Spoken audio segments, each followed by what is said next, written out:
Good evening, everyone. My name is Janie, and I'm with Singles Travel International. Tonight, I have the pleasure of being joined by Diana, and she is based in Peru. She's going to be talking about mystical Peruvian highlight singles tour that we have coming up. It's an exciting adventure. This one won't be a cruise, but if you stay till the end, I'll talk about another trip we have that is a cruise. That would be a perfect combination with this trip. So, Diana, thank you for joining us, and we're all yours. Thank you. Hello, everyone. I'm Diana. I'm the South American tourist, and I'm originally from Germany, but I've been living in Peru for 17 years now. So when I talk about Peru, you can trust my opinion. I've seen all of the places that I'm going to talk about. Please feel free to interrupt me anytime you have a question. You can either put it in the chat or you can unmute yourself and just ask me. There's no problem at all. The company I work with is DMC, a destination management company. We are a regional DMC with our own offices in 7 destinations of South America. And we've been working with the US market for over 40 years now. And now, yeah. So the place we're going to talk about today is Peru. We're going to start with Lima, which is where you're all arriving.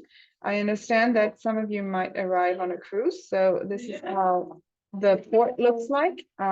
This is one cruise ship that we handled in the last season, and this is kind of how the pier looks like. If you arrive by cruise ship, please make sure that you have a transfer arranged from the pier to your hotel, either through us or through the cruise ship. It is quite hard to get from the pier to Miraflores, the other destination where your hotel will be, on your own. This is one point of interest in Lima. Lima is a huge city with 11 million people living in it. However, you only will see a small part of it. One of it is very interesting, called Miraflores, the place most hotels are, the place I personally live in, one of the most beautiful destinations within Lima. You can see that we have a coastline here, the Pacific Ocean, and by the time you arrive, it's going to be summer in South America, so you're going to have beautiful warm weather. Not too hot. Lima doesn't get over 28, 30 degrees Celsius, which I don't know in Fahrenheit, but it's not going to be too hot. It's going to be quite pleasant, actually. You're going to have lunch at a restaurant called Waka Puliana, which oversees what we call a waka, which is an old temple. And the terrace that from that restaurant goes directly with a view to the Waka Puliana.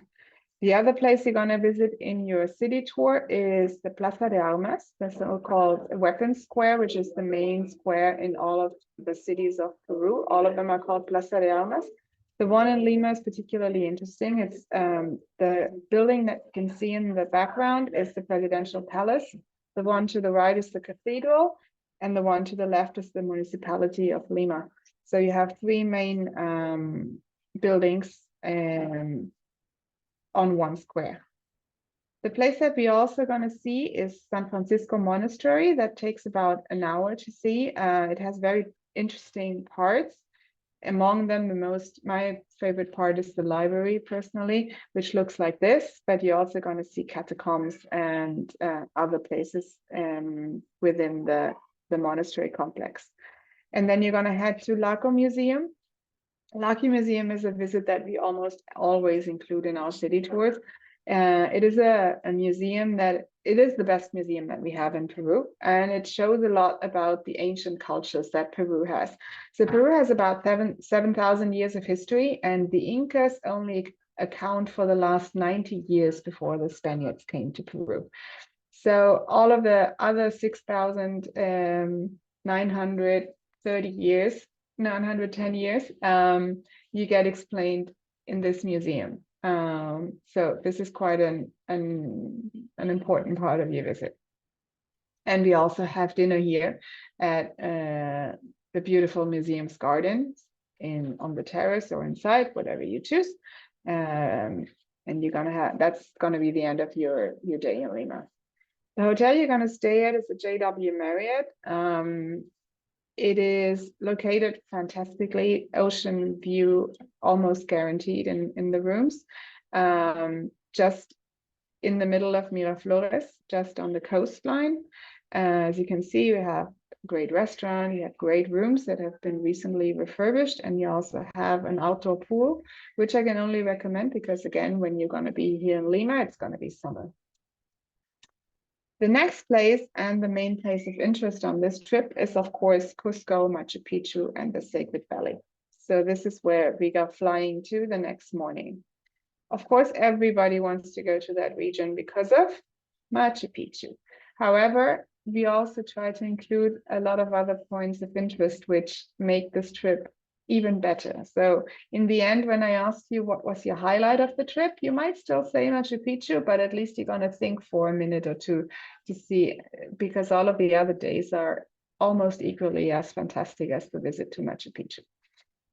Getting to Machu Picchu involves a little bit of logistics, and some of you might wonder how you're going to cope with the high altitudes that we're going to do. So just for your information, Cusco is around 11,000 feet, Sacred Valley is around 9,500 feet, and Machu Picchu is even lower at around 8,000 feet. So what you can do actively before going to high altitude, we always recommend to eat light the night before, avoid alcohol, and when you get there, avoid strenuous walks. You can drink cocoa tea, which is something that your guide will most likely recommend. I particularly don't really care for the taste of it. So I opt for drinking Coca-Cola, the sugary version, not the zero version, or espresso, which kind of does the same thing as well. The most important thing you can do is drink a lot of water before and while you are in altitude. Our guides are very much trained to take care of every guest. So it's very important that you report any signs of altitude sickness, may it be a headache, which is quite normal, or feeling dizzy, or any other symptoms that you feel might be related to that. We have oxygen supplies tank in all of our buses and in all of the hotels. So if you feel queasy, the guide will most likely invite you to breathe in oxygen from the tank for 5 to 10 minutes. Your symptoms should go away with that. If they don't, we might repeat it, or otherwise there are lots of doctors and hospitals qualified to attend you both in Cusco and the Sacred Valley. I have also gotten the question on how strenuous is this trip. So this trip is not a trip to the beach. You're not going to lie around all day. You are going to be a little bit active. So you should be reasonably fit. You will have to walk on uneven terrain, and some of them won't have handrails. However, our guides are used to all kinds of level of fitness. We have seen it all. We even took a 98-year-old with his 72-year-old and 70-year-old daughters. The man was sitting in a wheelchair. We still took them to Machu Picchu. So it is possible for all level of fitness, from being super fit and walking the Inca Trail for 4 days to very limited mobility. However, if you have limited mobility, our guide will look for an alternative, which might most likely be a panoramic visit, which means that you might not be able to participate for the entire length of the visit, but you're still going to see the most important bits. In case you're bringing a cane or a walking stick, please make sure that the end of it is the rubbery end, not a metal one, because the metal ones are not permitted inside of the archaeological sites, including Machu Picchu. What we mostly do in order to avoid altitude sickness is, once you arrive in Cusco at 11,000 feet, we're going to take you straight down to the Sacred Valley, which, remember, is around 2,500 feet lower. It is for altitude sickness, it's mostly important where you sleep. So this difference in altitude between Cusco and the Sacred Valley is going to make the difference if you have a good night's sleep or if you don't have a good night's sleep. And it also minimizes the risk of getting altitude sickness tremendously. So that's what we're going to do. Plus, the Sacred Valley, as you can see on this picture, is amazingly beautiful. So it's not only a tactical move to move you to the Sacred Valley, it's also something that you're very much going to enjoy along the way. What is the Sacred Valley? The Sacred Valley is the space between Cusco and Machu Picchu, roughly said. So this was the space where the Incas got most of their fruit and crops from. Still to this day, it's a valley where lots of fruit and crops grow. And we have a lot, due to the importance of the Sacred Valley in Incan times, we have a lot of archaeological sites there and a lot of traditions that live on to this day. Plus, we also have amazing hotels here. So the places that you're going to visit are just outside of Cusco, a little place called Sacsayhuaman, and a place where you can see llamas and alpacas. You're also going to visit Moray and Maras the next day, and you're also going to visit the little town of Ollantaytambo, or how the locals just call it, Ollanta. This is also where the train to Machu Picchu departs from. So first things first, when you arrive in Cusco, you're going to drive outside the city and you're going to visit a place called Sacsayhuaman. If you can't remember the name, just think of a sexy woman and kind of repeat it that way, and then it will stick. Sacsayhuaman is a very important archaeological site and has been so for a long time. So when you look at the picture on the right-hand side, you're going to see a cat, a puma, which is a religious symbol in the Incans' religion. It's a sacred animal that symbolizes one of the three worlds, the upper world, our world, and the underworld. The puma represents our world. So when you look at the body of the puma, this is what Cusco City looked back in the day. So it's a little bit shaped like the body of a puma. And Sacsayhuaman, the site about 2 kilometers outside of Cusco, was once designed as the head of the puma. So you can see that it's a zigzag. It's a zigzag order, and you can see that the stones down here, they are huge. So if I would stand in front of one of the stones, my head would likely be where the arrow is right now. So you can just imagine how huge these stones are. Some of them have been moved. Some of them were actually at the site, and the site was planned around them. So this is the first visit to learn more about the Incan architecture and their culture.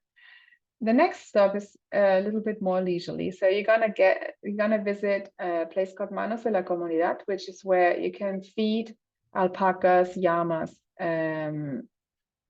vicuñas, and guanacuos, which are the 4 types of Andean cameloids. So this is an alpaca. This is a baby alpaca, and you're gonna see them all. You can touch them. You can feed them. And you can fall in love with them, which is what most likely will happen. The next day, you're going to visit 2 archaeological sites, which are both fascinating. So Maras is a place where, for some reason unknown, warm salt water comes out of a mountain and is distributed by a very complicated channel system, which is actually pre-Incan, into these kind of salt pans. And then dried out by the sun between May to October, roughly. The salt is drying, and then it's harvested by the local community, and then it's sold off. Right now, Maras salt is about as popular as Himalayan salt, if you have heard of that. And you can get it locally there in different qualities and mixed with different spices, as bath salt, or even in chocolate. If you wanna get some souvenirs, this is a good place to get souvenirs. The site on the right-hand side is called Moray. It was an Incan laboratory. So the Incans were obviously very experienced farmers, and they were experimenting with altitude here. So they were checking out at which altitude and in which microclimate their crops would grow best. So in these circles that we can see here, which there are 3 of them, there are a lot of different microclimates. So with these circles, they tested it out.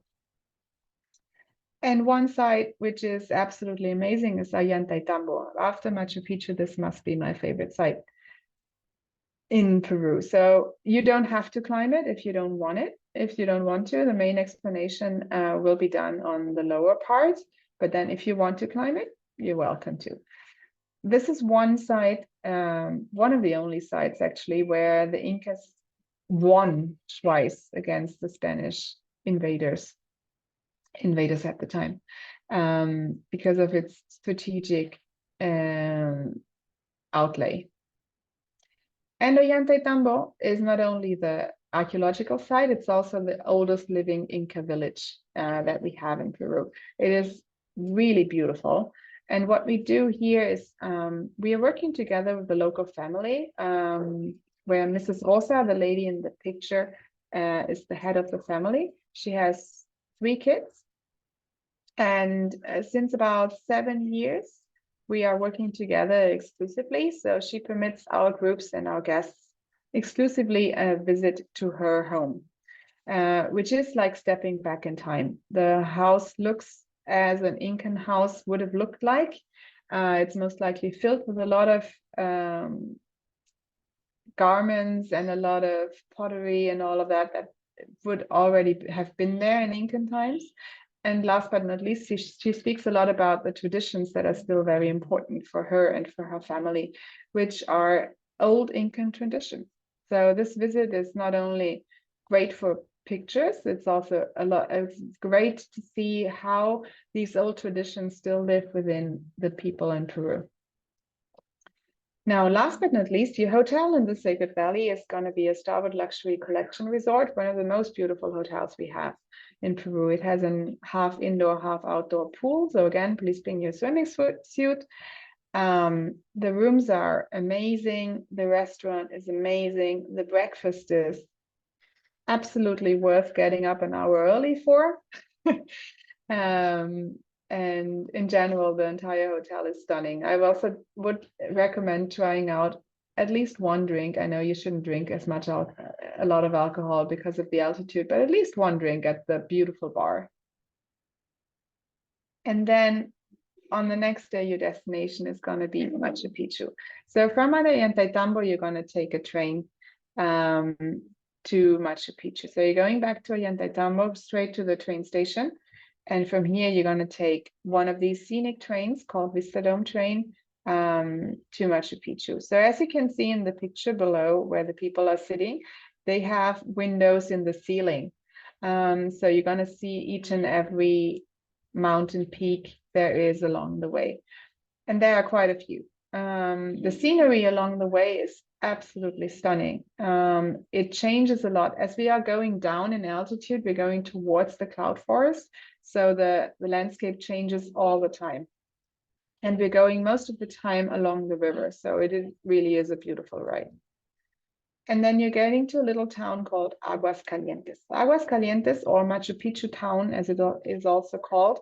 The main reason for its existence, if not the only reason for its existence, is of course Machu Picchu. So the town mainly consists of hotels, shops, markets, restaurants, and the houses of the people that work in the hotels, shops, restaurants, and markets. It is the only way to get there is by train. The only way everything gets to Aguascalientes is by train. The only way rubbish gets out is by train. So really the train here is the lifeline of the city. Which is, you can also see that the train goes directly through the city. So you are going to arrive at the train station. The only transport that we have in Aguascalientes or in Machu Picchu town is our buses that go up these serpentine slopes up to Machu Picchu. There are no buses that can take you to your hotel or anything else, but you will have somebody from the hotel waiting to take your luggage off you. So you only have to walk, and it's a leisurely 10-minute walk to your hotel, which is located right here. In order to get to Machu Picchu, you take a bus up here at the bus station. The buses are shuttle buses. Again, those are the only buses that are permitted in Aguascalientes in general and on that slope in particular. All of this is very small, so the walking is really quite minimal and on flat terrain. This is how the train station looks like. You go out and you go towards the shuttle buses, which is about a 10-minute walk. And then the shuttle buses take you up to Machu Picchu in about 30 minutes along this road and then along the Serpentine Road, which looks a lot scarier in the picture than it actually is. The bus drivers do nothing else but driving up those slopes. So they're very experienced drivers. Up here is the entrance to Machu Picchu. Up here is also the Belmont Sanctuary Lodge, the only hotel up there. All the other hotels are in town. And you get to see Machu Picchu. So how much walking is involved in Machu Picchu? There are different routes in Machu Picchu. One is the classic route that we generally include, which allows all of the visit of the entire citadel. So you walk up some stairs and then you go through the citadel and you go back the other way, which is the entrance fee that we generally include. There's one other entrance fee which includes a little bit less walking, which is just around this area, but it's also less interesting. So the little bit of walking that is involved is really worth its while. Again, Machu Picchu doesn't have any handrails, so if you're not feeling comfortable, please let your guide know. We'll have several guides for your group, depending on the final group size. And also, if you don't feel comfortable, please let your guide know that you want to rent or you want to buy a walking stick, so you can use that while walking along the steps. There are quite a few steps in Machu Picchu. All of them are quite uneven and stone steps. However, we have a lot of guests who are between 50 and 70, even 80 or 90.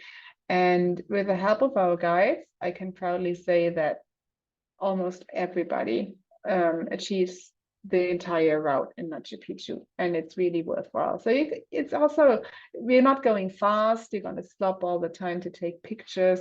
So the entire visit takes around 2.5 hours, and then you go back to the bus and you go back down the slopes. So again, this is a view from Machu Picchu from the other side. Just to explain again, so this is the entrance to the site, and your visit is coming in here. You're gonna go up a little bit up until here, and then you're gonna enter the citadel through here and walk all around here and walk out the other way. That is generally the visit that is included with us. This is your hotel in Machu Picchu, in Aguascalientes town. It's called Sumac Machu Picchu Hotel. It's a family-owned property that is, in my opinion, probably the best hotel we have in Aguascalientes. It is absolutely beautiful. The service is amazing, and the food, the included dinner that you have here, and as well the breakfast is outstanding. So you're gonna have a really good time here. This is a view of the rooms, so you're going to see it's very comfortable. Some rooms have river views, some rooms have a garden view, depending. But all of them, again, have great service, great breakfast, great dinner, great local areas. So you're going to have a blast here. And then, of course, when you come back from Machu Picchu, you're going to go to Cusco. Cusco once was the capital of the Incan world and the so-called navel of the Incan world. So this is the city which is considered the most beautiful city that we have in Peru. It has certainly the city with the most history that we have in Peru. So this is the Plaza de Armas, as you can see. It's mostly colonial buildings by now. In the city tour that we're going to have, we are going to visit the Plaza de Armas, and all of these buildings will be explained to you. The other place that we always visit in the city tour is Coricancha. Or Santo Domingo. So Coricancha is actually two temples in one. As you can see here, it still has an Incan wall that is a remainder from the Sun Temple that was standing here in Incan times. And then, of course, when the Spaniards came, they looked for the most sacred place, which was that Sun Temple, and they put a Catholic church on top. So the people were still going to the same place and still worshiping the same place, just other gods. So it was a lot easier with that to get them to worship the new gods just at the same place. And Coricancha is a great example because even inside you still have the old walls of the Sun Temple. So it's a very interesting mix that you're going to see here. And of course, you're also going to visit the cathedral. If you're already sick and tired of churches from all of your visits, I still recommend going to visit Cusco Cathedral. This is one of the most stunning churches that I've ever seen. It has a lot of art inside. So it's not only the church visit, but it's also art and a lot of particularities. So if you look at the last dinner, which was painted here in Cusco, you're going to see a little animal lying in the middle as dinner, which is probably not very common in the US or in the Western world. They eat a guinea pig. So I invite you to look for that and for some other peculiarities that your guide is going to point out while visiting the cathedral. Your hotel is again the JW Marriott, but the Cusco version, which is very typical for Cusco. This was built on the foundations of an old convent. And while they were building it, they found a lot of old Incan walls, which were then incorporated into the hotel. And you're also going to have dinner at one of the most amazing restaurants that we have in Cusco called Map Cafe. This is a picture of it. So just to go over the itinerary again, day 1 is just arrival and overnight in Lima. Day 2 is exploring Lima in a city tour. Day 3, you fly to Cusco and you go straight down to the Sacred Valley, visiting Sacsayhuaman Woman and the alpacas on the way. The second day in the Sacred Valley, you're going to visit Maras and Moray and Ollantaytambo.